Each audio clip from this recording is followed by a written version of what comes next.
worldwide outage with Microsoft. Underway right now, and people are waking up and seeing that dreaded blue screen of death on their computers. You know, the one with the frowny face on it? Well, if you're seeing it on yours, you are not alone, because this morning we've seen impacts on banks around the globe. We've seen impacts on the stock markets. Here in the U.S., the New York Stock Exchange telling us they anticipate our markets will open as usual, but major hospitals are dealing with this. Police and fire stations are dealing with this, and Aaron Katersky is standing by with more on that. And as you know, so much of the airline industry is run by these very systems, and we saw chaos at airports abroad. That's Madrid right there.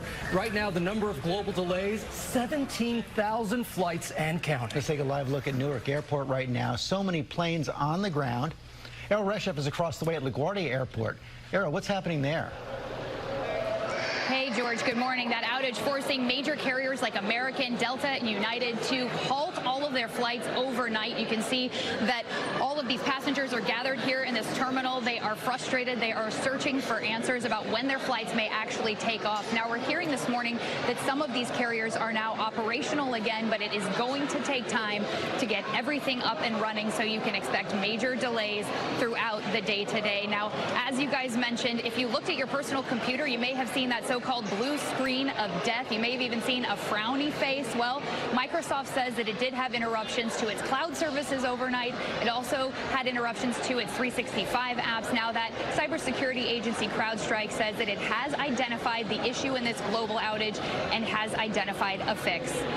Rebecca? And Ariel, an important point about CrowdStrike as well is they do not believe this was a cybersecurity incident. Thank you for your reporting there from LaGuardia, Ariel. Exactly. We're going to go now to Aaron Katersky, who has more on how emergency response systems have been impacted. Good morning, Aaron. And good morning to you, Rebecca. Like many industries, the nation's police and fire services, especially in the big cities, have gone high-tech. They are reliant on systems they do not control. And this morning, they're returning to old-school, low-tech methods, dispatching using radios and the telephone. That's not going to be crippling, but it could slow things down in a way the public isn't used to.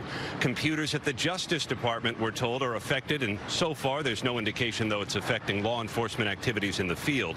Here in New York, the mayor's office says the city is assessing the impact.